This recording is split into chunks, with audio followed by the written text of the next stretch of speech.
जिसको तो अभी तक इस चीज़ की समझ नहीं आ रही कि ये जो यूके की गवर्नमेंट है उसने ये सोच रही है कि आईएलआर अब 10 साल बाद मिलेगा, ठीक है। पहले तो कई लोगों को वैसे ही 10 साल बाद क्वालिफाई कर जाते थे, मिल जाता था, लेकिन अब बीच में ये भी था कि वर्क परमिट जब आपको मिलता है 5 साल का मिलता है, 5 साल के बाद आपको आईएलआर मिल जाती थी।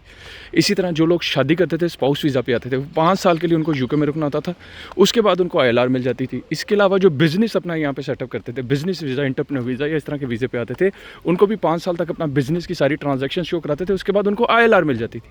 तो ये वो बेसिक लोग हैं जो इससे अफेक्ट होंगे अगर ये 10 साल में कन्वर्ट हो जाती है। अच्छा, अब आपको मैं समझने की चीज़ ये है कि ये 10 साल क्यों करना चाह रहे हैं, ठीक है। इसको हम थोड़ा सा अंडरस्टैंड करते हैं, आपको पता चले फ्यूचर में हवाएं किस तरफ की चल रही हैं, क्योंकि किसी भी मुल्क में जब जाते हैं उससे पहले आपको देखना होता है कि ये हवाएं कहाँ जा रही हैं। यूके के अंदर इस टाइम वो सिर्फ ये चाह रहे हैं कि जितने इमिग्रेंट्स आएँ सिर्फ वो हमें टैक्स दें, जॉब करें, बेनिफिट्स ना लें। ये है मेन कोर। अब उस बेनिफिट के जर्नी को मैक्सिमाइज़ करने के लिए कि ज़्यादा से ज़्यादा देर बाद वो बेनिफिट्स के लिए क्वालिफाई करें। कोई भी बेनिफिट्स के लिए यूके में तब क्वालिफाई करता है जब वो ब्रिटिश नेशनल हो जाता है या इंडिपेंडेंट लीव टू रिमेन मिल जाती है, एलआर मिल जाता है, वो बेनिफिट्स के लिए क्वालिफाई कर रहा होता है। तो उससे बचने के लिए कि लोगों को ज़्यादा से ज़्यादा डिफ़िकल्टी आए कि वो बेनिफिट्स की तरफ जाएँ, हम चाहते हैं कि जितने लोग हैं वो यहाँ के जॉब्स करें और वो हमें टैक्स दें। बेसिकली थीम ये है कि और वो जीसीसी मॉडल अप्लाई करना चाह रहे हैं। इन अदर वर्ड्स, नाम को छोड़ दे के मॉडल जीसीसी का है। जीसीसी में क्या होता है, आप जाते हो, जॉब करते हो और वहाँ पे रहते हो, काम करते हो, उसके बाद आप वापस चले जाते हो और वहाँ पे आप सारी ज़िंदगी रह नहीं सकते। लेकिन यहाँ पे ये है, जीसीसी में आप टैक्स नहीं देते, इनकम टैक्स नहीं होता। लेकिन यहाँ पे ज़रा थोड़ी सी गेम ख़राब की है इन लोगों ने। इन लोगों ने क्या किया है, वो आपसे टैक्स भी लेंगे, ठीक है। आपका एनआई इंडियंस के लिए भी आपको पता है एक नया वीज़ा वो उसके साथ लॉन्च कर रहे हैं, जो ट्रेड डील हुई है यूके और इंडिया की, जिसके अंदर वो इनसे नेशनल इंश्योरेंस नहीं लेंगे, ठीक है। ये इनके साथ फाइनलाइज हुआ कि नेशनल इंश्योरेंस नहीं लेंगे, लेकिन टैक्स तो होता है, इनकम टैक्स तो वो लेंगे यूके वाले। अब जो बंदा यूके में आके रहता है और वो यहाँ आके जॉब करता है, तो वो एक तो टैक्स भी दे रहा है और टैक्स देने के साथ साथ वो क्या कर रहा है कि अपना इस मुल्क में रह के जॉब करा कर उसको इमिग्रेशन या आईएलआर मिलने के चांसेस बहुत मिनिमम हो जाएंगे। क्यों?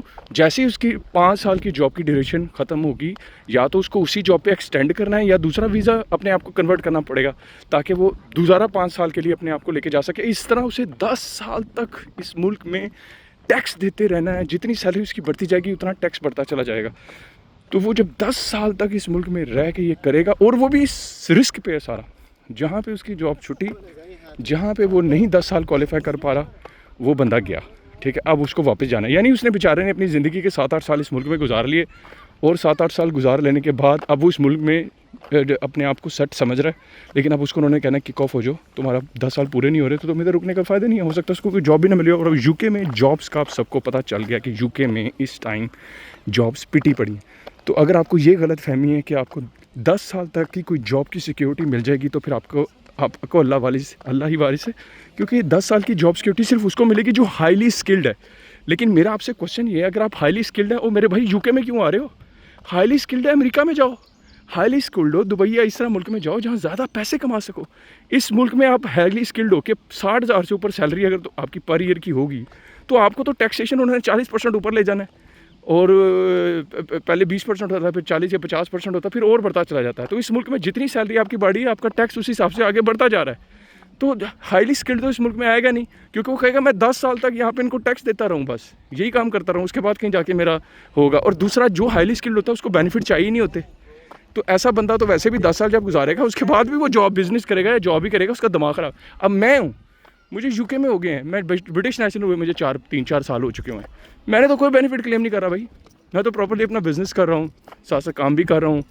तो इसी तरह जितने लोग यहाँ पे पाकिस्तानी आए हुए हैं जो अपने बिजनेसेस करते हैं, सेल्फ एम्प्लॉयमेंट जाते हैं, जो भी करते हैं, वो आगे बेनिफिट के लिए नहीं अप्लाई कर रहे होते 10 साल अपना ब्रिटिश नेशनलिटी के बाद। ये बड़ा एक लो स्किल्ड लोग होते हैं बेचारे, या जिनको बेनिफिट्स की आदत पड़ी होती है, वो आके बेनिफिट्स लेते हैं इस मुल्क के अंदर, वरना कोई ऐसे रूटीन में बेनिफिट्स नहीं ले रहा। तो अब मसला क्या है, 10 साल अब उस बंदे को इस मुल्क में जॉब करनी। अच्छा, इनको ये भी पता है कि 10 साल तक किसी के लिए भी टिकना मुश्किल हो जाएगा, कोई भी उसको 10 साल तक नहीं जॉब मिल सकेगी।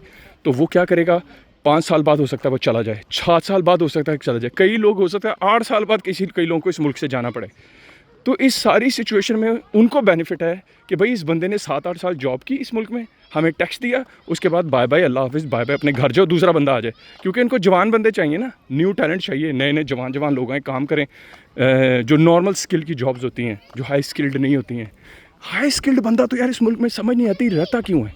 आप इस मुल्क में आए हो, हाई स्किल्ड हो, टाइम थोड़ा पास करो, यहाँ की डिग्री लो, यहाँ का सिस्टम बनाओ, और यहाँ से किसी दूसरे अमेरिका जाओ, दुबई जाओ। आपको पता है इन मुल्कों में अब बहुत ज़्यादा एआई के ऊपर काम हो रहा है, स्पेशली दुबई में।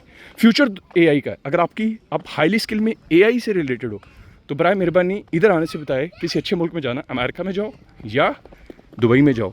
दुबई में बहुत ज़्यादा काम हो रहा है इसके अंदर, तो हाईली स्किल्ड बंदे के लिए। तो बहरहाल ये फ्यूचर है यूके का कि ये दुबई वाला जीसीसी वाला सिस्टम लाना चाह रहे हैं कि आप यहाँ पे रह ना सकें, नेशनलिटी ना हासिल करें, लेकिन यहाँ जॉब करें और उनको टैक्सेस ज़रूर दें। ये इनके बेनिफिट पूरे करें, आपको कोई बेनिफिट नहीं मिलने वाला। तो ये है जनाब फ्यूचर, इसलिए अपने आप को ज़हनी तौर पे प्रिपेयर रहें इस काम के लिए।